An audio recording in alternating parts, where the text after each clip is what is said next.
Sometimes the first word of God, kata-kata pertama yang Tuhan akan ucapkan dalam hidupmu, yang akan mengubah hidupmu totally.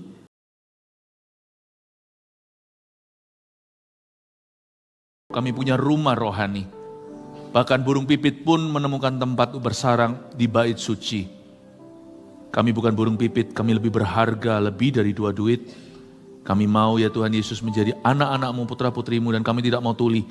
Kami datang ke sini karena kami mencari sesuatu. Tentunya kami ibadah untuk memuliakan Allah, tapi kami ingin sekali untuk mendengar suara-Mu. Kami gak bisa hidup tanpa mendengar suara-Mu Tuhan. Tanpa mendengarnya kami tidak punya iman, dan kami tidak punya tuntunan. Bagaimana kami bisa menemukan rumput hijau air tenang? Apalagi menemukan jalan yang benar oleh karena nama-Mu. We need your word. Bukan hanya sebuah khotbah yang bisa disampaikan oleh seorang pembicara, tetapi di balik itu ada pesan gembala, ada suara-Mu. Kami ingin mendengar suara-Mu di balik setiap kata kalimat firman Allah. Suara-Mu yang sangat individu, pribadi untuk setiap kami. Dan secara korporat buat gereja ini. Sampaikan sabda-Mu melalui hamba-Mu, beri hamba-Mu kemampuan jadi your spokesperson. Jadi jubir-Mu Tuhan Yesus. Beri kemampuan sembunyikan di balik salib-Mu. Dalam nama Yesus, haleluya. Amin, puji Tuhan. Shalom semuanya. Kasih tepuk tangan untuk Tuhan Yesus. Silakan duduk. Saya pertama kali datang ke GMS Puri. Lewat neighborhood di sini. Saya suka sekali lihat suasananya, lingkungan sini. Tadi nggak macet sih, tapi beautiful. Kalau Anda berdomisili di sini, you're blessed. Anda sangat-sangat diberkati. Dan GMS Puri juga pertama kali saya kunjungi. Senang sekali tempat ini sementara kita pakai. Sampai nanti Tuhan pasti akan memfasilitasi, tetapi saya percaya di sini kita akan memfasilitasi pertumbuhan Anda. Sebelum kita mendengar firman Tuhan hari ini, boleh katakan kanan kirinya enggak? Welcome home, ayo kita bertumbuh. Seharian ini 5 kali saya khotbah di sini, judulnya Intimacy with God. Saya mau mengajarkan kita gimana membangun, menjalin hubungan yang pribadi dengan Tuhan Yesus. Sekaligus kita akan memperoleh hikmat-hikmat kehidupan untuk sehari-hari. Ibadah 1-2 tadi udah lewat. Anda mesti dengarkan sebab berita tidak diulang. Ada pewahyuan-pewahyuan yang saya bahkan terkejut kok bisa keluarnya begitu. Itu semua Roh Kudus, bukan saya. Nah, ibadah nanti masih ada. Sekarang kita akan membahas yang berjudul Bunyi Loncatan Kijang dan Kekasihku Mulai Berbicara. Saya bahas kitab Kidung Agung yang dihindari banyak orang Kristen, dikira kitab sensual. Padahal kitab yang sangat spiritual loh. Ditaruh di Alkitab itu untuk menjalin, untuk membantu kita bangun hubungan yang intim dengan Tuhan. Kitab Kidung Agung, sedikit latar belakang, adalah kitab pernikahan Raja Salomo atau Sulaiman dengan gadis Sunem atau Shulamite woman yang kulitnya agak hitam. Saya bahas arti-arti rohani di balik itu. Sangat beautiful, berbicara ke dalam hidup kita itu sangat spesifik sekali. Tentang hubungan kita dengan keluarga, suami istri, tentang uang juga ada. Aplikasinya itu tak terhingga. Jadi saya ingin Anda untuk menyimak, tapi sebelumnya kita baca dulu firman-Nya. Kidung Agung pasal yang pasal kedua, kita bahas ayat 8 sampai 17. Saya baca dulu, demikian. Di pintu mempelai perempuan, dengarlah kekasihku, lihatlah ia datang, melompat-lompat di atas gunung-gunung, meloncat-loncat di atas bukit-bukit. Kekasihku serupa kijang atau anak rusa, lihatlah ia berdiri di balik dinding kita sambil menengok-nengok melalui tingkap-tingkap dan melihat dari kisi-kisi. Kekasihku mulai berbicara kepadaku, bangunlah manisku, jelitaku, marilah. Karena lihatlah musim dingin telah lewat, hujan telah berhenti, dan sudah lalu. Di ladang telah nampak bunga-bunga, tibalah musim memangkas, bunyi tekukur terdengar di tanah kita. Pohon ara mulai berbuah, dan buah pohon anggur semerbak baunya. Bangunlah manisku, jelitaku, marilah. Merpatiku di celah-celah batu, di persembunyian lereng-lereng gunung. Perlihatkanlah wajahmu, perdengarkanlah suaramu, sebab merdu suaramu dan elok wajahmu. Tangkaplah bagi kami rubah-rubah ini, rubah-rubah yang kecil yang merusak kebun-kebun anggur kami yang sedang berbunga. Kekasihku kepunyaanku dan aku kepunyaan dia, yang mengembalakan domba di tengah-tengah bunga bakung, sebelum angin senja berhembus dan bayang-bayang menghilang. Kembalilah kekasihku, berlakulah seperti kijang atau seperti anak rusa di atas gunung-gunung tanaman rempah-rempah. Bingung ya? Kalau kita baca gini, apa ini? Ya. Tapi sebenarnya kita harus paham dulu konteksnya. Ini adalah hari nikah Raja Salomo dengan istrinya yang sah. Dan pada saat mereka lagi wedding vow nih, bayangkan mereka lagi mengucapkan janji nikah. Mereka saut-sautan. Jadi sebenarnya kalau ini ada audio Bible, gak bisa dibaca sama satu orang narasinya. Harus ada cowok, ada ceweknya. Karena ini nanti ada yang ngomong itu cowoknya, ada yang ngomong ceweknya. Dengarlah kekasihku, lihat ayat 8. Lihatlah ia datang, melompat-lompat di atas gunung-gunung, meloncat-loncat di atas bukit-bukit. Ini kalau Anda baca di Alkitab buku kita, ada tambahan oleh sang penerjemah. Di pintu mempelai perempuan itu judulnya. Jadi ini si mempelai laki-laki lagi jemput dia di rumah papa mamanya. Jadi sang perempuan menunggu kedatangan the groom to pick up the bride. Jadi yang ngomong ayat 8 ini yang cewek. Bunyinya harusnya begini kalau audio Bible-nya. Dengarlah kekasihku. Lihatlah ia datang. Melompat-lompat atas gunung-gunung. Gitu ya. Ini yang perempuan. Dia itu bisa rasakan kehadiran calon suaminya dari jauh. Hatinya berdebar-debar. Sama dengan kita gerejanya atau orang-orang Kristen hari ini, kita harus punya kepekaan sama Tuhan. Kita nggak harus bisa sediurapi nabi. Wah, bisa tahu kehendak Allah. Langsung gitu dan mendengar audible segala. Nggak harus. Tapi kita mesti melatih kepekaan kita. Karena kita ini bukan hanya hubungannya bapak dan anak dengan Tuhan. Apalagi tuan dan hamba. Hamba tidak tahu apa yang diperbuat oleh majikannya. Kita ini sahabat. Nggak hanya sahabat dengan Tuhan. We married our best friend. Kita ini hubungan dengan Tuhan Yesus seperti suami istri. Tapi bukan sensual. Secara spiritual. Hubungan gereja orang Kristen itu sama Tuhan itu seperti mempelai pria dan mempelai wanita. Suami istri itu punya ikatan, punya hubungan batin almost telepati. Kalau mereka happily married loh ya, kalau pernikahannya bahagia. Yang gak nikahnya bahagia pun tahu kok, bisa kerasa kok. Coba lihat suami istri yang kompak. Kadang-kadang kita bingung, mereka itu pakai WhatsApp yang nggak kelihatan. Kadang-kadang cuma dilihat aja tahu kok maksudnya. Aku tahu maksud suamiku. Kadang cuma sudah tahu, udah ngerti apa maksudnya. Luar biasa, kadang-kadang nggak ngomong apa-apa di meeting itu bisa saling kerasa. Mesti latih kepekaan kita. Saya kasih simpelnya, bunyi loncatan kijang itu kepekaan. Sebab suara Tuhan itu gak tentu dalam bentuk kata-kata maupun kalimat. Tapi Tuhan memberi kita perasaan-perasaan itu harus dilatih di dalam Tuhan. Tapi katanya gak boleh hidup dari perasaan, Pastor Philip. Gak hanya perasaan, kita hidup oleh iman. Tapi iman kita itu juga melibatkan perasaan kita. Coba kita baca dulu ya, sekarang ayat 8. Dengarlah, tanda seru. Dengar. Tapi bukan suruh mendengar suatu susunan kata-kata.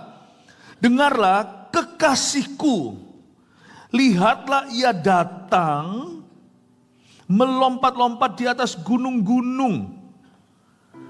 Bukan disuruh lihat kedatangannya.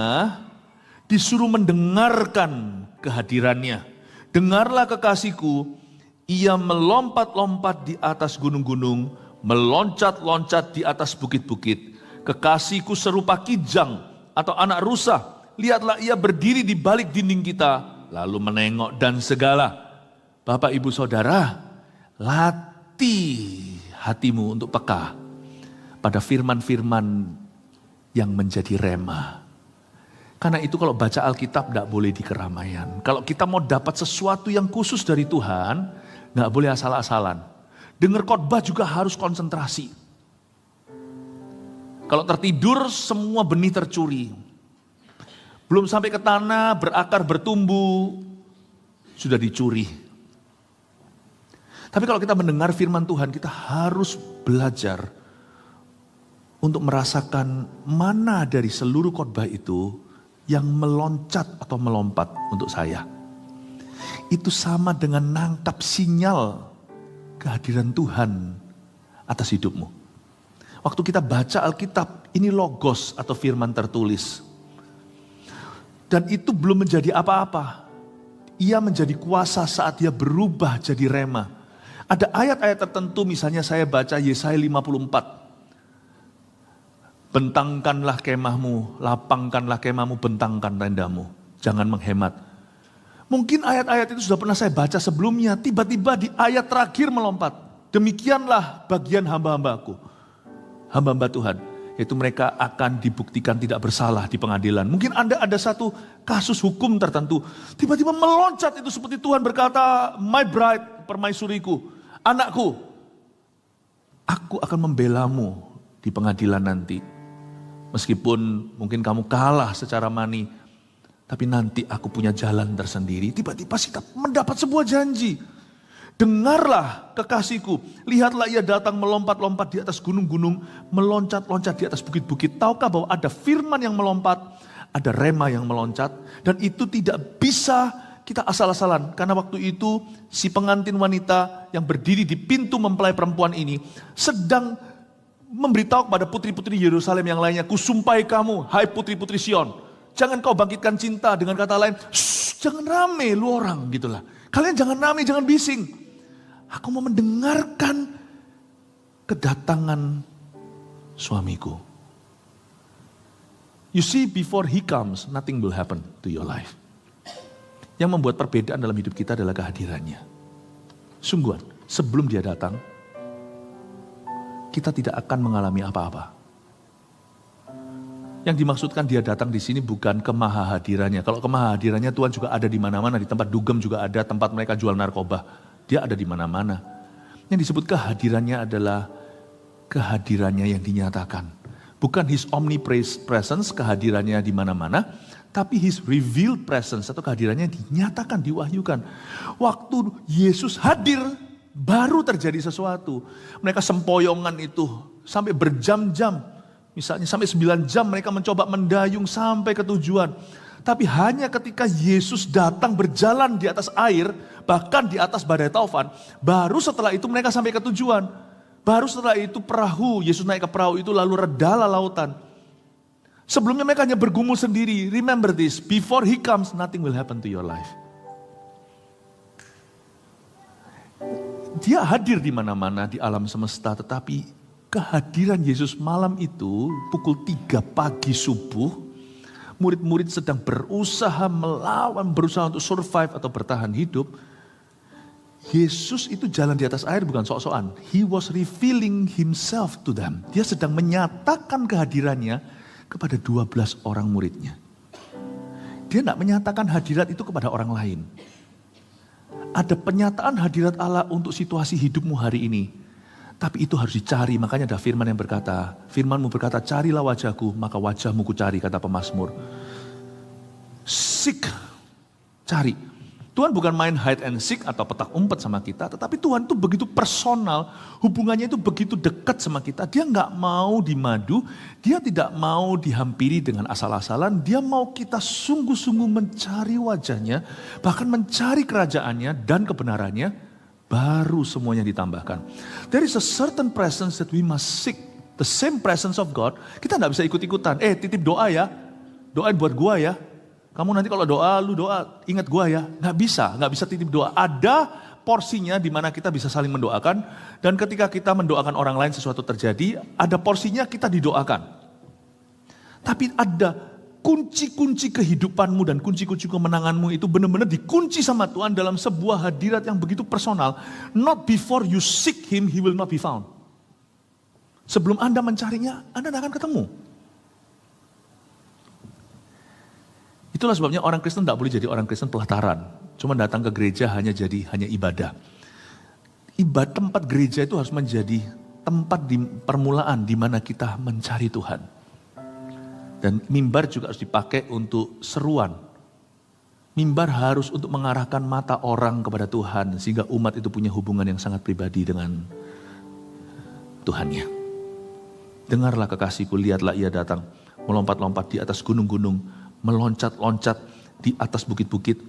Saya ingin tambahkan, hari-hari ke depan kalau kita mau mengalami kemenangan, jangan lakukan sesuatu hanya karena orang lain melakukannya. Kalau Tuhan, kalau firman-Nya tidak meloncat dulu di dalam hatimu, jangan kau lakukan itu. Don't do anything, jangan lakukan sesuatu hanya karena it's a good idea. Sungguhan. Sama dengan halnya pinang dibelah dua, sisi lain dari koin yang sama. Saya mau bicara dengan para pengkhotbah misalnya, pelayan Tuhan. Jangan kau khotbahkan sesuatu just because it sounds good. Kalau kita mau berkhotbah misalnya ya, saya kasih contoh aja dalam ministry. Itu baru diurapi kalau itu sesuatu dari hatimu Tuhan taruh di situ dulu. Kalau khotbah kita itu dari sini, tidak ada kuasa. Dia hanya mengubah kepala, informasi belaka. Tidak ada life changing power di dalamnya. Kecuali kalau Tuhan sudah taruh itu di hati Anda dulu. Apa yang Tuhan taruh di dalam hatimu, kau khotbahkan misalnya, di situ ada kuasa. Karena Anda tidak mengkhotbahkan pesanmu sendiri, tapi pesan titipan. Itu yang disebut kijang melompat. Dengarlah. Sama dengan, jangan lakukan sesuatu hanya karena menurut hemat Anda itu baik untuk dilakukan. Lakukan itu karena Anda merasa tergerak untuk melakukan itu. Terdorong. Nah ini kita ngomong dalam dunia feeling ya. Izinkan saya membawa Anda ke level berikutnya. Sekian tahun kita menjadi gereja, nggak mungkin saya terus ajarkan yang ABC saja. Izinkan saya sekarang ajarkan DEF-nya. Saya mulai masuk ke area spekulasi yaitu feeling. Tapi banyak sekali orang Kristen yang mengabaikan perasaan, bahkan sangat alergi dengan perasaan. Menganggap perasaan itu dari setan. Kalau perasaan dari setan, kenapa Tuhan ciptakan? Perasaan itu tidak dari setan, perasaan pun adalah hamba Tuhan. Perasaan pun adalah berkat dari Tuhan. Hanya kita harus mengerti bagaimana kita mengelolanya. Nanti ke depan itu ada banyak perasaan dari Tuhan yang akan menolong Anda. Cuman perasaan kita tidak boleh salah fungsinya. Saya kasih contoh ya. Saya mau masuk sesuatu yang agak sedikit sulit untuk dicerna. Misalnya kalau saya lagi puasa, nggak makan nih. Lalu saya nanti makan baru pukul 8 malam. Lalu sekarang masih pukul 12 siang. Ini mulai lapar. Apalagi hari-hari pertama saya puasa. Nah kalau kita itu mau perasaan kita itu ke arah komitmen kita puasa. Ya jangan Anda itu diam-diam hangoutnya di dapur. Terus setiap hari scrolling cuma lihat makanan restoran. Perasaanmu akan ngikut apa yang kau lihat. Kalau matamu memandang makanan, perasaanmu akan lapar. Betul ya? Makanya itu perasaan itu safeguard. Dia tidak menyesatkan jikalau matamu tertuju ke Yesus. Perasaan itu nanti akan Tuhan pakai juga sebagai sinyal. Nah misalnya kita tidak usah makan nih. Kita tidak usah makan. Saya kalau dari luar negeri pulang misalnya dari pelayanan, mendarat ya. Pembantu di rumah tahu sekali kalau Pak Philip pulang itu mesti harus sambal. Saya ini sok-sokan makan sambal padahal nggak pedas. Kayak suruh makan sungguhan itu saya Indonesia palsu. Saya makan itu semuanya kayaknya merah-merah semuanya sambal tomat. Semua lombok gede. Tapi tetap ya orang Indo kepinginnya makan sambal. Saya mendarat gitu ya, nggak ada lihat apa, nggak ada apa. Cuman saya mikir sambal itu langsung bisa kayak ngiler tuh. Mulut bisa basah. Pernah nggak ngalami gitu? Atau cuman saya saja yang aneh? Kita kepingin makan apa itu rasanya kayak ngiler ya. Mulutnya kayak basah gitu. Padahal mikir doang. Makanya itu Kalau kita mau perasaannya itu ke arah kehendak Tuhan, perasaan kita itu menjadi senjata rohani, bukan yang menyesatkan, tapi perasaan itu bisa menjadi langkah terakhir sebelum mengambil keputusan, serak atau enggak, terdorong atau tidak. Pastikan yang kau renungkan, inilah yang ku renungkan setiap waktu. Terus, nyanyian pujian dan pengagungan kepadamu. Biarlah manis kau dengar Tuhan, manis kau dengar Tuhan, dan hatiku bersuka karenamu. Ya. Kita renungkan firman. Kalau saya matanya tertuju ke Tuhan, dan pikiran saya punya disiplin merenungkan firman, perasaan saya bisa saya percayai. Nangkep ya ini ya? Perasaanku akan menjadi senjata yang dahsyat. Nanti orang mau tiru metode saya nggak bisa karena instingnya beda, intuisinya tak sama. Orang harus lihat, kok bisa, kamu ini hoki banget, kamu ini beruntung. Kok bisa kamu serak gini, ternyata betul begitu. Saya bilang enggak. Kamu jangan tiru itu metodenya. Tangkap itu prinsipnya. Inilah yang kurenungkan. Mataku tertuju pada Tuhan. Perasaanku otomatis jadi hamba Tuhan dalam diriku. Karena ada banyak hal nanti keputusan yang Anda buat tahun ini harus intuitif. Tapi orang Kristen yang ngeroh, yang tidak punya prinsip, itu sama dengan orang iri sama menara orang lain. Dia mau buat yang sama, tapi infrastrukturnya nggak ada, paku buminya nggak cukup. Dia hanya tiru aja keberhasilannya. Tapi bukan prinsipnya, jatuh dia. Kereta Firaun tuh semuanya itu mau coba kejar, mau jalan di tengah-tengah Laut Merah. Orang Israel bisa, karena mereka punya relationship dengan Tuhan. Orang Mesir coba, tenggelam semua. Sak Firaunnya juga tenggelam di dalam. Don't copy people's success. Know your God. Dan kenali bunyi loncatan kijang. Belajar punya hubungan yang intim dengan Tuhan, to the point sampai titik di mana ada telepati antara kau dengan Tuhan Yesus. Tapi telepati itu bukan ngeroh, semua itu biblically founded. Atau fondasinya adalah Alkitab, tapi nanti waktu Anda jalankan kehidupan, Tuhan kasih insting yang luar biasa, intuisi yang luar biasa. Makanya saya bilang sama anak-anak muda yang mau ngambil jurusan, Anda mau bolak-balik Kejadian sampai Wahyu, nggak ada. Ambil engineering, ambil desain, nggak ada. Paling bisa kita hubung-hubungkan, tetapi nggak ada yang terus terang memberitahu Anda harus ambil ekonomi, Anda ambil manajemen, Anda ambil nanti teknologi, AI lah segalanya, nggak ada. Yang ada di sini AI adalah sebuah kota yang mengalahkan Yosua. AI namanya. Dalam bahasa Chinese-nya AI. Wah, tante-tante paling bahaya. Yosua kalah malah di tangannya AI. Nggak ada. Anda mau cari di mana-mana nggak ada.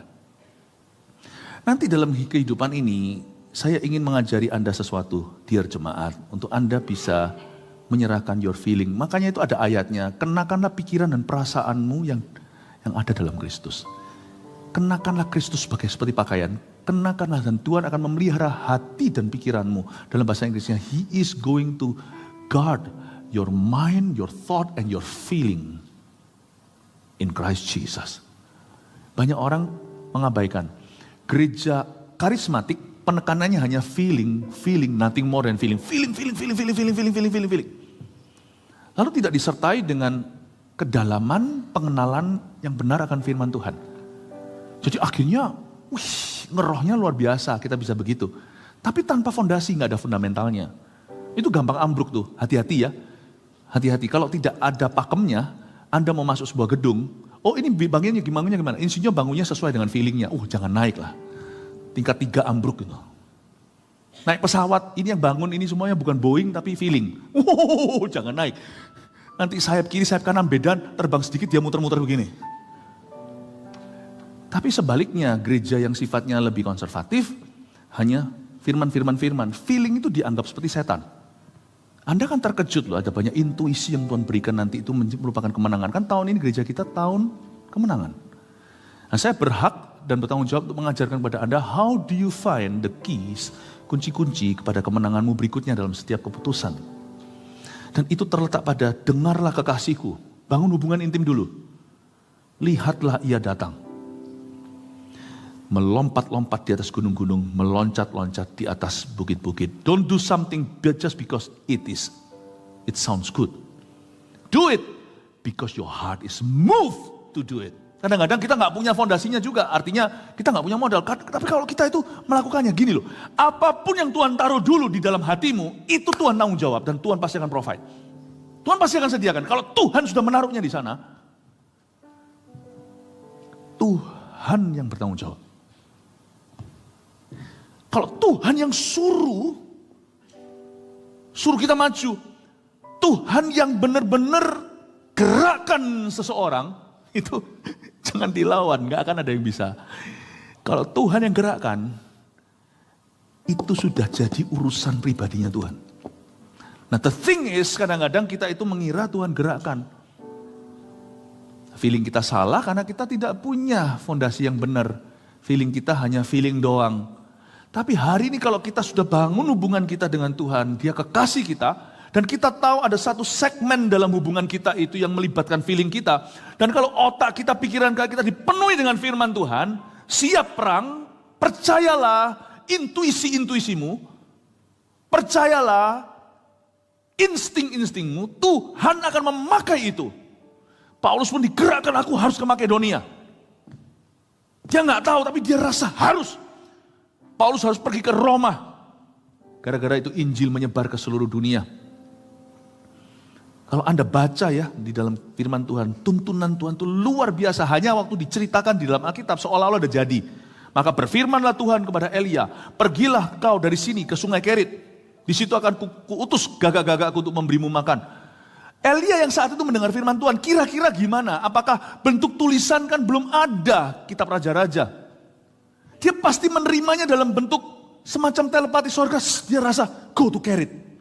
Cuma nanti biografernya yang menuliskan cerita raja-raja tersebut, mencatatnya dalam kalimat yang bisa dipahami oleh readers atau pembacanya. Maka berfirmanlah Tuhan. Nah, pertanyaan saya, firman Tuhan itu datangnya gimana? Elia dikasih Alkitab, gitu. It was all in his spiritual man. Tiba-tiba ada wangsit itu, go to Kerit. Elia pun orang biasa. Yakobus yang mengatakan, pasti dalam hatinya, is this God or not? Dia gak boleh main-main loh, itu zaman kelaparan. Dia ke Kerit, dia lihat mujizat. Elia tidak melihat mujizat karena dia hebat. Dia lihat mujizat karena dia nurut. Kalau Tuhan yang suruh dia ke Kerit, di situ burung gagak pergi. Kalau dia pergi ke Sungai Berantas, dia amblas.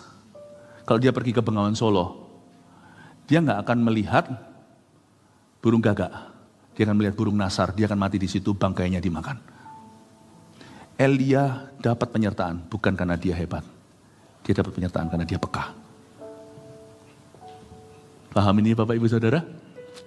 Tentunya suatu hari karena dia takut, dia tidak lagi taruh Yesus di situ, Tuhan di situ, tapi dia taruh yang dia takuti bukan lagi Tuhan tapi setan. Nah, disitulah feelingnya jadi salah. Dia pergi ke tempat yang berlawanan dan dia tahu dia salah.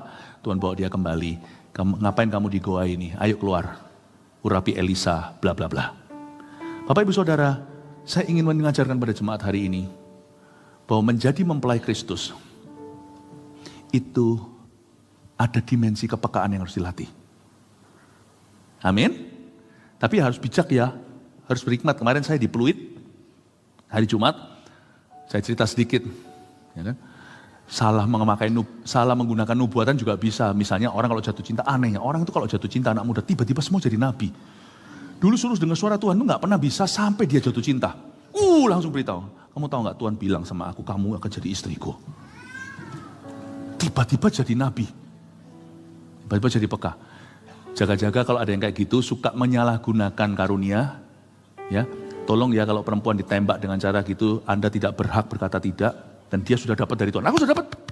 Tuhan menampakkan diri sama saya. Dalam semak duri yang terbakar. Kompormu kali. Yang lupa dimatiin. Dan dia berkata, si itu adalah istrimu. beritahu. Kembali ke kompor yang terbakar itu, ngomong sama dia, tolong beritahu, salah informasi.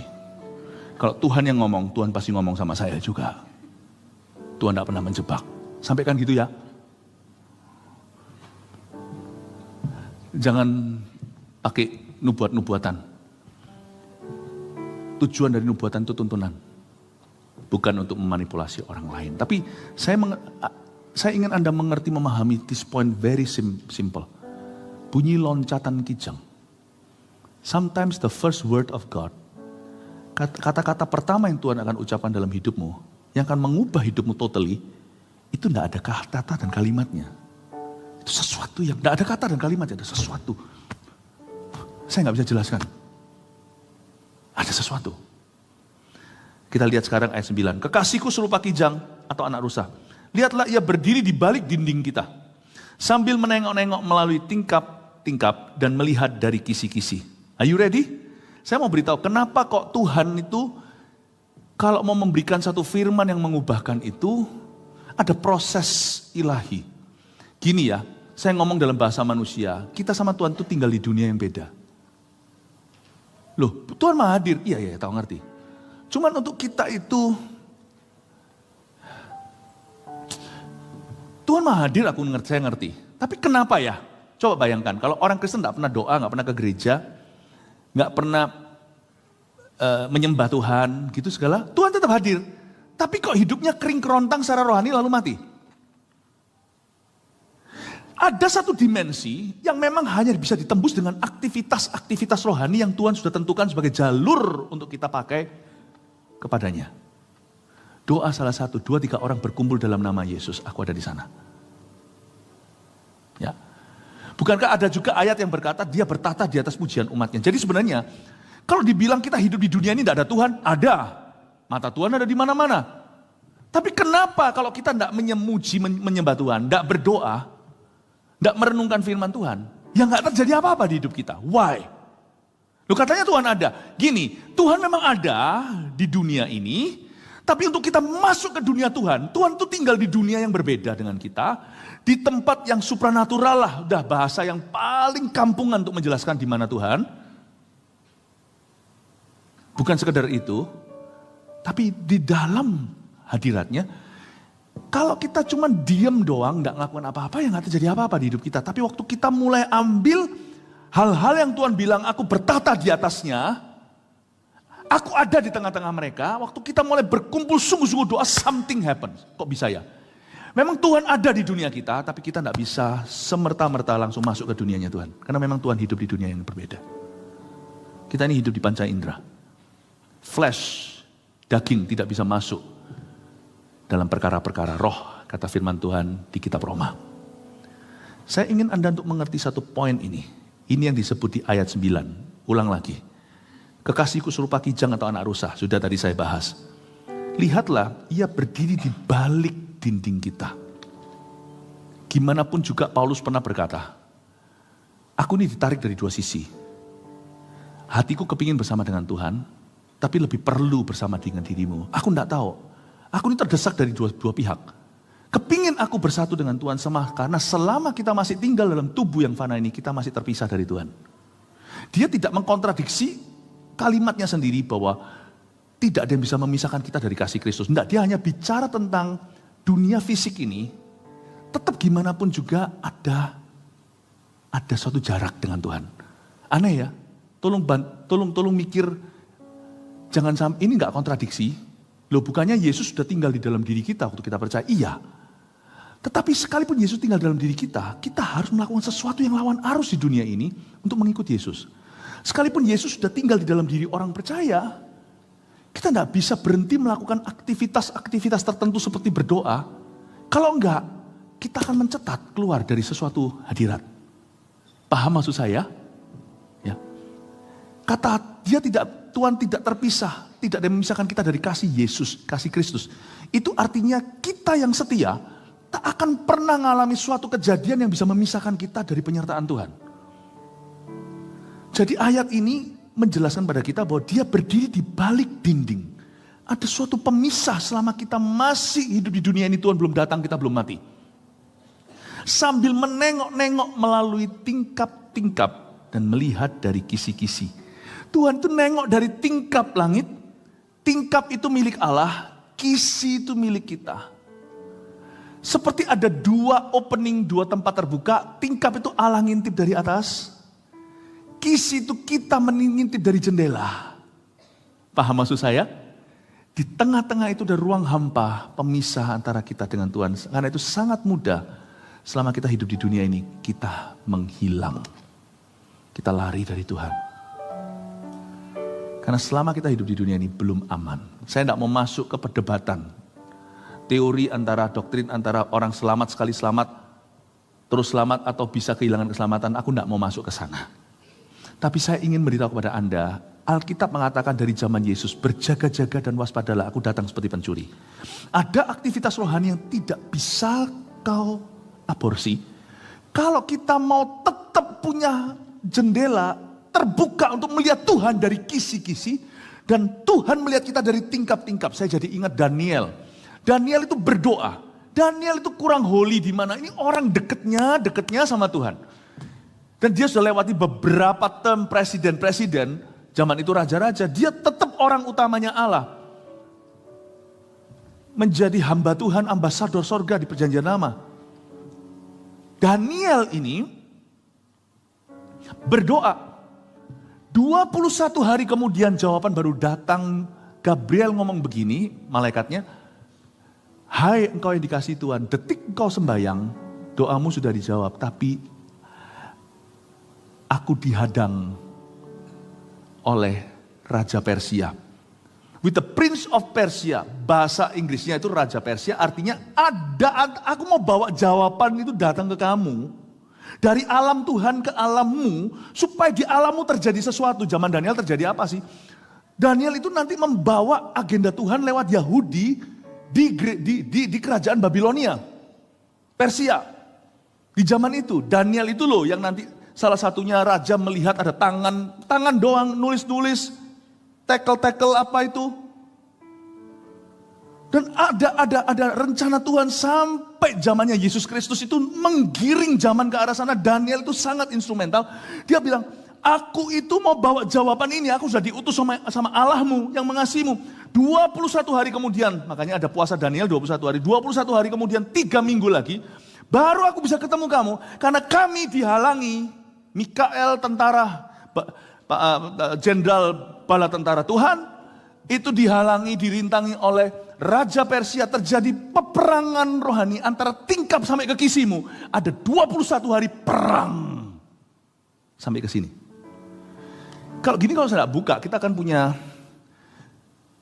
punya pandangan yang cukup cetek, cukup naif tentang alam roh itu ada enggak. Dan saya itu timbang-timbang, saya ngajar enggak gini atau saya kasih aja yang ABC. Enggak, saya rasa sudah waktunya Anda tahu bahwa Tuhan itu tinggal di dunia yang berbeda dengan kita. Makanya dia selalu berdoa, doa Bapa kami itu, datanglah kerajaanmu, jadilah kehendakmu. Untuk sebuah kebangunan rohani terjadi di rumah Anda yang penuh dengan berhala, semua tidak ada satu orang pun yang sungguh-sungguh kecuali Anda yang Kristen dulu. Anda tidak bisa berkata, Tuhan kan maha hadir di mana-mana. Pasti berubah. No. You may have to really in faith menyerbu atmosfer itu dengan doa puasa, dan mungkin Anda dianiaya dulu. Dikucilkan segalanya, lalu jebol satu, tiba-tiba terobosan pertama, tiba-tiba mama dulu terima Tuhan. No. Datanglah kerajaanmu itu kadang-kadang harus melalui perang. Kebangunan rohani terjadi misalnya di sebuah tempat, di tempat mana, di negara tertentu, terjadi transformasi, itu pasti ada yang break up the fallow ground. Ada yang terlebih dulu menantang dan mengikat orang kuatnya, dan itu biasanya kadang-kadang juga terjadi perang yang begitu sengit sampai jatuh korban seperti martir. Itu ada dalam sejarah gereja. Itu orang-orang yang berlutut dan berdoa minta sama Tuhan seperti David Livingstone. Seperti apa? Di China, di mana. Mereka berdoa seumur hidup itu tidak ada satupun yang terima Tuhan. Tapi setelah mereka, revival happen. Ada orang-orang yang bring down, membawa turun bukan 21 hari, kadang-kadang 21 tahun, membawa turun kerajaan Allah, dan revival terjadi di bangsa itu. Itu terjadi di Korea 1950. Saya ingin Anda untuk mengerti sesuatu bahwa kalau Tuhan ingin mengubah duniamu, tapi Dia akan Dia butuh seorang mempelai Kristus yang paham hatinya untuk memulainya dulu. Harus ada doa yang tidak hanya Tuhan terima kasih untuk makan minuman ini, lalu setelah doa, tadi sudah doa makan belum ya? Orang-orang yang serius mencari wajahnya. Tuhan akan mengubah situasi keuangan Anda. Tuhan akan mengubah situasi rumah tangga Anda. Tetapi ingatlah Bapak Ibu Saudara, antara tingkap dan kisi mungkin perlu doa dan puasa. Dan jangan lupa, waktu kita membuka Alkitab, Alkitab ini dua sisi loh. Kalau di hotel bahaya kalau ada begitu, itu hotel gak profesional. Sekarang kan ada yang namanya hotel, lihat ternyata kaca itu dua sisi lah, bahaya kan? Di WC kan, wah sekarang bahkan ada alatnya untuk mendeteksi. Alkitab biarkan dua sisi. Tahukah ketika Anda membuka firman, kalau kita membukanya bukan dengan motivasi yang salah seperti Farisi yang mencoba gurui, mencoba kita itu kritisi yang gak perlu, padahal hidup kita loh yang perlu dikritisi. Kalau kita membuka firman dengan hati yang terbuka, dan kita sungguh-sungguh mencari wajah Tuhan untuk mencari suaranya, waktu Anda buka Alkitab ini, waktu Anda membuka halamannya seperti ini, Alkitab saya ini kuning semua ya. Alkitab ini dibuka seperti ini. Dari sisi saya, ini kisi. Waktu saya baca, dari sisi Tuhan, itu tingkap. Nangkep ya? Anda kira waktu membaca Alkitab itu Anda melihat Alkitab. No, Alkitab melihat Anda.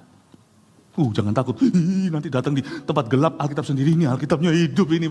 Bukan Alkitabnya, bukan bukunya yang hidup, firmannya hidup. Firman ini bermata dua, bisa memisahkan sumsum dan sendi. Dia bisa mengajari, menegur, dan memperlengkapi orang benar untuk pekerjaan baik. Setiap kali saya baca Alkitab, saya ingat tingkap dan kisi.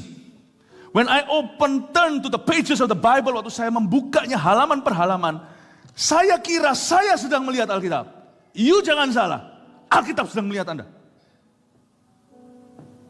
Makanya kalau buka Alkitab itu jangan merasa, Alkitab lagi. Saya excited. Setiap pagi saya cium istri saya dulu, lalu saya berkata, aku baca Bible dulu. Setiap kali saya buka Alkitab, bukan karena demi khotbah. Kalau saya membuka Alkitab dan melihat halaman per halamannya itu karena saya sedang pandang-pandangan sama Tuhan. Saya baca seolah-olah itu saya membacanya, tapi waktu saya baca Alkitab, Tuhan baca saya. Alkitab ini meneropong saya. Dan menyelidiki saya tulang sumsum, dan ini MRI yang luar biasa. Seolah-olah Alkitab itu saya membacanya untuk saya, tanpa saya sadari di sisi Tuhan tingkap itu, Tuhan lagi bicara ke saya. Seolah-olah saya sedang membaca, Tuhan sedang bersuara. Seolah-olah saya sedang mendengar, Tuhan sedang berbicara. Makanya waktu saya baca Alkitab, siap-siap. Tuhan tuh mendengar saya baca, ada ayat tertentu tiba-tiba Tuhan itu yang sudah menulisnya, Tuhan tidak teli-teli. Tuhan itu kalau sudah nulis nggak akan ngulang-ngulang. Instruksi itu tidak diulang-ulang. Kalau Tuhan sekali berkata nasi goreng, Tuhan nggak berkata nasi goreng 2 kali. Emangnya demensia. Orang pikun kadang-kadang bisa mengulang-ulang kan. Tanda-tanda kalau orang sudah mulai menua kadang-kadang mengulang. Oh iya ya makanannya enak. Makanannya enak. Ngulang lagi. Makanannya enak. Tuhan tuh nggak gitu. Kalau sampai Tuhan ulang, itu rema. Nangkep gak? Gimana membangun hubungan yang intim dengan Tuhan termasuk waktu baca Alkitab? Waktu Tuhan ngulang, karena saya tahu sifatnya tidak pikun dan dia tidak bertele-tele. Tuhan Yesus ngomong kalau doa itu jangan tele-tele seperti orang Farisi. Tuhan itu tidak bertele-tele. Kalau sampai Tuhan ngulang, itu pasti penekanan. Jadi Yesaya 54 misalnya saya baca, ada ayat tertentu, saya nggak bisa pasti, saya nggak bisa buktikan Tuhan memang ngulang nggak, tapi dalam perasaan saya nangkap sinyalir. Ya kayak gitu. Tiba-tiba di titik tertentu tiba-tiba ada keringnya dari Tuhan. Saya nangkap satu sinyal. Loh, saya kayaknya baca Yesaya 54 ayat per ayat itu semuanya masih oke, kayak seolah-olah Tuhan hanya mendengar gitu. Sampai di ayat tertentu Tuhan ikut baca. Loh, ini kan memang dari Tuhan yang nulis. Lewat tangan-tangan jari jemari banyak penulis Alkitab yang dihinggapi Roh Kudus. Bukan karena firman ini diilhami, tapi ketika saya membaca ayat tertentu, saya merasa seperti Tuhan baca itu lagi. Waktu saya juga membacanya dalam pikiran atau saya membaca dengan mulut saya, kadang-kadang saya baca dengan mulut saya, mengakuinya supaya telinga saya dengar, tapi saya merasa seperti ada suara lain. Ini bukan kerasa-kerasaan, nyatanya enggak sih, tetap suara saya. Tapi dalam roh saya merasa ada suara lain yang nimpalin suara saya, baca ayat yang sama. Saya langsung catat itu, saya langsung garis rema. Kenapa Alkitab saya kuning semua? Dulu yang kuning cuma 1 ayat. Tapi setelah bertahun-tahun, setiap ayat jadi rema. That's how He blesses your life. Because He doesn't promise to bless your projects. Dia tidak berjanji untuk memberkati proyekmu. Dia berjanji memberkati firman-Nya. Kalau kamu hidup dalam firman-Ku, firman-Ku dalam kamu, minta apa saja. Dia tidak berkata minta apa saja. Enggak, baca yang jelas. Kalau kamu hidup dalam firman-Ku, firman-Ku dalam kamu, minta apa saja. Kalau aku sudah bicara dan nimpalin, aku yang tanggung jawab sampai itu selesai. Karena Tuhan tidak akan mencabut firman-Nya. Firman yang keluar dari mulut Allah, bukan yang kau baca saja. Tidak akan kembali sia-sia. Tangkap ini, bunyi loncatan kijang. Firman pertama itu kadang-kadang tidak ada, bahkan tidak ada kalimatnya, tidak ada pesan. Bedakan antara ini, Anda bisa menulis ini. Bedakan antara bunyi suara Kristus dan pesan suara Kristus.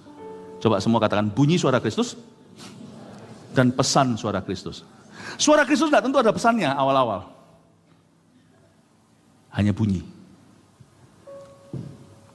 Pesan suara Kristus pasti akan menyusul. Tuhan itu jelas. Tuhan itu nggak pernah, Tuhan itu bukan tukang gumam. Tuhan itu guru. Salah satu sebutan Yesus yang paling intimate adalah Rabbi, my teacher. He is a teacher.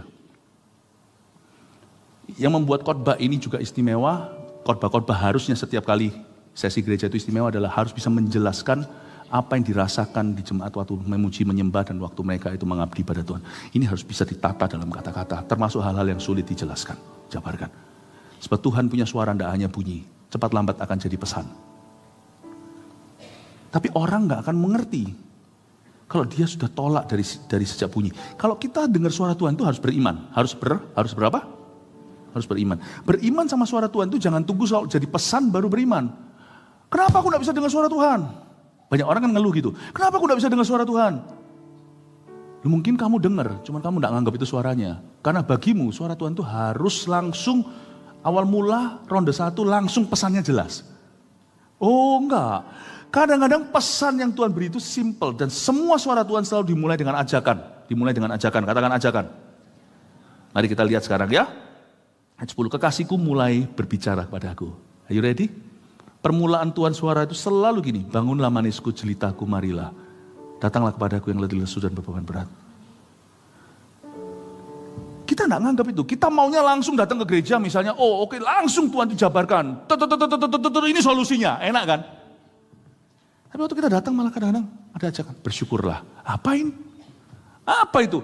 Kenapa kita nggak bisa dengar suara Tuhan? Pesannya jelas, karena suara Tuhan pesan pertama langsung kita tolak. Karena kita anggap tidak relevan. Bersyukurlah. What? If that is God's number voice, suara Tuhan pertama, ikuti. Itu nanti akan menjadi pesan, tapi sekarang Anda belum mengerti. Misalnya kita masuk ke hadirat Tuhan, pesannya adalah, ayo melayani, tiba-tiba naik ke atas gitarnya, shalom semuanya, siapa belum ber-CG? Siapa tahu itu suara Tuhan mengajakmu. Marilah jelitaku, marilah ke kebun anggurku, tangkaplah rubah-rubah kecil itu. Apa yang menjadi selama ini distraction atau iritasimu, ayo singkirkan, ayo kita bangun kebun anggur. Bukankah di sini dikatakan di Kidung Agung, kebun anggurku dan kebun anggurmu adalah kebun anggur tertutup. Mari kita sungguh-sungguh melayani Tuhan di ladangnya. Aduh, ini bukan yang ku cari, wah aku ini dililit hutang kok. Nah, kenapa kita tidak bisa mendengar suara Tuhan? Karena kita yang mau menentukan Tuhan suaranya gimana. Dan Tuhan sungguhan bersuara ditolak karena terlalu ringan. Dan kurang relevan. Nah di sini kita bahaya. Kekasihku mulai berbicara. Permulaan bicaranya itu bukan gimana, bangunlah manisku, jelitaku, marilah. Karena lihatlah, kalau Tuhan berfirman Bapak Ibu Saudara, ayat 11, kan, lihatlah musim dingin telah apa? Lewat. Nah ini kuncinya.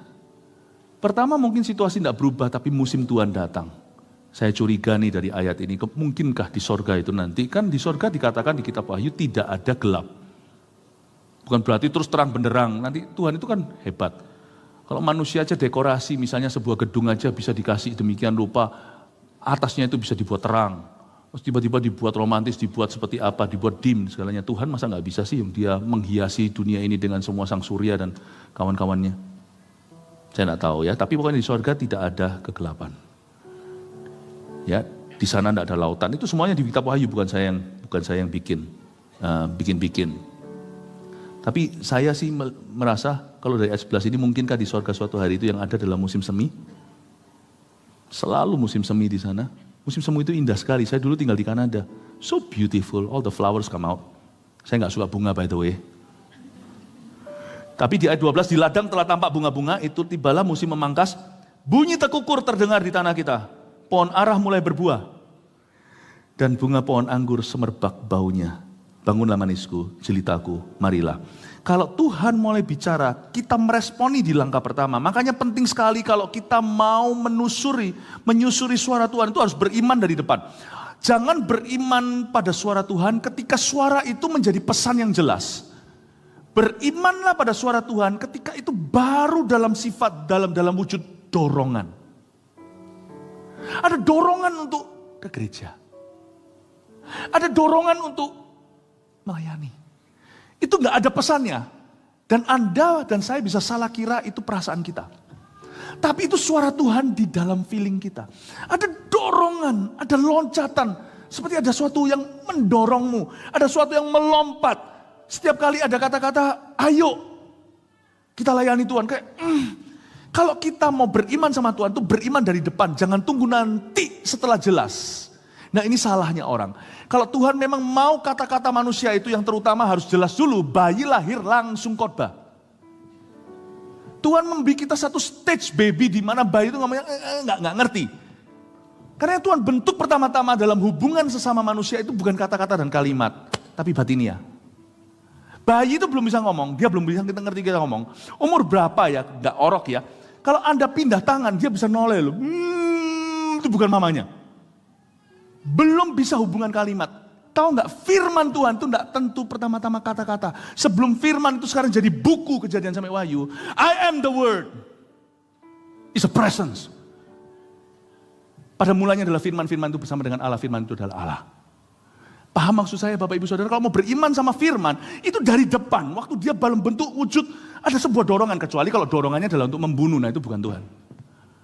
Karena Tuhan berkata jangan membunuh. Kalau dorongan itu adalah selingkuh, itu bukan dari Tuhan, karena Tuhan berkata jangan berzina. Tapi kalau dorongan itu ke arah Tuhan dan apa yang Tuhan ajarkan, trust me, God is speaking to you. Very early, sangat dini Tuhan sedang bicara kepadamu. Dan kalau firman berikutnya itu lebih jelas kata-katanya, ada sebuah ajakan, kemarilah jelitaku, marilah kita bersama-sama ke kebun anggurku. Kalau ada ajakan, responi itu. Meskipun belum menjawab kebutuhanmu, responi. Karena firman itu harus diimani dari depan. Dan ketika itu baru bentuk ajakan Anda imani, sebentar lagi musim dingin akan pergi di hidupmu. Tiba-tiba you feel like spiritually, secara rohani, kok musim dinginku dalam hidupku itu tiba-tiba sirna ya. Anda kaget, Anda belum dapat satu pesan gimana, bayi juga tidak bisa secara kognitif langsung bisa menggambarkan sesuatu. Bayi itu kan sangat, tapi loh hatiku kok berubah ya. Tiba-tiba ada sesuatu yang, loh kok berubah ya. Musim dingin telah pergi. Burung tekukur itu adalah turtle doves. Itu burungnya musim semi. Hatimu mulai ada kicauan. Saya tidak bisa jelas sama dengan waktu kita bayi, tidak bisa naruh dalam kata-kata. Tapi saya mulai merasakan dari something, sesuatu beda di dalam diriku. Itu suara Tuhan. Lalu setelah itu pohon ara mulai berbuah dan sebagainya. Merpatiku di celah-celah batu, di persembunyian lereng-lereng gunung dan sebagainya. Anda belajar sesuatu? Amin? Perlu dicerna sedikit. Kalau Anda belum mengerti sepenuhnya, nanti dengarkan lagi. Tapi, mari kita lihat sekarang. Ini judulnya apa? Saya lupa. Munculkan lagi, saya lupa judulnya. Oh iya, ini bunyi loncatan kijang udah jelas ya, sudah saya jelaskan ya. Jadi saya sudah fair, udah jelasin. Kekasihku mulai berbicara, saya ngerti ya. Kalau kekasih kita Tuhan mulai berbicara itu nggak selalu bentuknya kalimat. Kenapa kok, ada anak muda tanya sama saya, kenapa aku nggak bisa dengar suara Tuhan? Nah, suara Tuhan yang kau maksud seperti apa? Halo, ini suara. No. Kalau seperti ini, tidak semua orang dengar, saya pun tidak mendengarnya dengan cara demikian. Suara Tuhan itu bisa berbagai wujud, tapi selalu sesuai firman. Suara Tuhan itu berbagai wujud. Kadang-kadang bentuk satu dorongan itu pun suara Tuhan. Kadang-kadang ada sebuah ajakan, itu suara Tuhan. Ketika kekasihku mulai berbicara, mungkin kita belum mengerti. Kita belum bisa pahami kalau dia sedang berbicara kepada kita. Amin Bapak Ibu Saudara. Tapi kalau dia mulai berbicara, yang terjadi adalah burung tekukur mulai terlihat, musim dingin mulai lewat, pohon ara mulai berbuah, merdu suaramu, elok wajahmu. Lalu terakhir ayat 17, dengan ini saya selesai. Sebelum angin senja berembus dan bayang-bayang menghilang, kembalilah kekasihku, berlakulah seperti kijang atau seperti anak rusa di atas gunung-gunung tanaman, rempah-rempah. Disuruh kembali lagi, berlaku seperti kijang atau seperti anak Musa. Besok pagi saya akan mencari suara Tuhan lagi. Suara Tuhan tidak bisa didengarkan hanya sekali. Karena firman itu adalah pelita bagi kaki dan terang bagi jalan. Listen, bedanya pelita dan terang apa? Lihat, pelita bagi kaki. Pernah lihat anak balita yang baru belajar berjalan, sama mamanya dibelikan sepatu yang kalau diinjek-injek dengan kakinya yang masih penuh baby fat itu, lalu muncul lampu-lampunya, lucu-lucu ya. Nanti tunggu ya kalau saya punya cucu ya. Kasih yang lampu gitu langsung ya. Kalau bisa yang halogen sekalian. Mendengar suara Tuhan itu nggak bisa mut-mutan. Kembalilah kekasihku, jadi candu. Orang yang pernah merasakan indahnya tuntunan Tuhan, tidak mau sekali saja. Dia akan langganan sampai mati. Suaramu, firmanmu pelita bagi kakiku, terang bagi jalanku. Pelita bagi kaki misalnya kalau bayi pakai jalan kaki itu tiba-tiba mati lampu, kita semua lupa bawa HP, nggak ada senter. Bersyukurlah yang kasih sepatu anaknya itu. Kita kan kelihatan langsung radius dekat. Kita nggak akan tersandung apa-apa. Bahkan bisa lihat tikus lewat. Firman itu pelita di sepatu. Bisa membuatmu melihat sekeliling tak jauh dari langkah kakimu. Firman itu tuntunannya sifatnya now. Katakan now. Tapi dia terang bagi jalan. Pernah nggak datang sebuah gedung yang agak canggih? Ini semua gelap. WC di mana? Pak, toiletnya mana? Oh di situ Pak. Oke baik, terima kasih. Loh gelap, takut gelap, ada hantu, nah, gitu ya. Tapi tenang, pelita bagi kaki. Kita sudah siap HP-nya, kita kira gelap. Nah nanti kan saya bisa lihat begini. Tapi ternyata ada terang bagi jalan. Kita nggak sadar bahwa yang punya gedung udah mikirkan. Baru nginjek tek, gini langsung tut, nyala semua jalannya. Lampunya di sepanjang lorong itu tut, nyala. Pernah? Nggak pernah, berarti nggak pernah lihat yang canggih. Saya bolak-balik gitu, kadang-kadang saya malah nguji nanti lain kali. Oh gitu ya, kalau saya keluar mati lagi. Jadi saya mempermainkan lampu itu. Gitu ya. Wah asik nih. Jalan. Firman itu juga punya efek jangka panjang. Kadang-kadang Tuhan berfirman untuk now. Kadang-kadang Anda akan mendapat sesuatu, kalau Tuhan berbicara padamu, sesuatu yang sifatnya ke depan. Seumur hidup gak ada. Tapi jauh lebih panjang dari hari ini ada. Makanya saya tidak bisa hidup tanpa pelita dan terang jalan. Saya tiap hari itu ya, buang waktu sama Tuhan. Padahal saya tahu banyak. Pengalaman juga banyak. Kalau Anda menggantungkan pengalaman, I predict your fall very soon. Tidak ada orang sini cukup pendidikannya untuk tahu seumur hidupnya. Dan pengalaman termasuk kemenanganmu, keapesanmu, gak cukup. Saya tiap hari buang waktu di hadirat Allah untuk dengarkan suara Tuhan. Firman-Mu adalah pelita bagi kaki kami dan terang bagi jalan kami. Hamba berdoa, firman sederhana yang hamba-Mu sampaikan, mencelikkan mata kami untuk tahu the things of the Spirit. Perkara-perkara yang tak terjelaskan di dalam alam roh, sehingga bisa secara praktis kami memahami. Thank you Tuhan. Selama kami masih hidup di dunia ini, di dalam tubuh yang fana, dalam kemah duniawi, kami masih tetap belum 100% bersatu dengan Tuhan. Kami tidak akan melepaskan, meninggalkan aktivitas-aktivitas yang merupakan jalur yang Kau buka, seperti doa, memuji Tuhan, gereja, CG. Kami tidak akan menjauhkan diri dari pertemuan-pertemuan ibadah, malah justru kami akan mempererat barisan agar kami bisa saling menguatkan. Hamba bersyukur untuk jemaat ini, pelihara iman mereka sampai Tuhan datang. Hamba tidak mau melihat satupun di antara mereka gugur imannya. Hamba berdoa kami semua di tahun ini ya Tuhan akan melatih kepekaan, tambahkan kepekaan dalam hati kami. Mulai hari ini pikiran kami diisi dengan firman, mata kami tertuju pada Tuhan. Kami minta Tuhan menuntun kami dalam segala intuisi yang diperlukan, dalam setiap insting-insting yang harus kami rasakan. Kami berdoa setiap jemaat dalam setiap kondisi hidup yang berbeda-beda, yang sekolah, yang kerja, ibu rumah tangga, orang tua.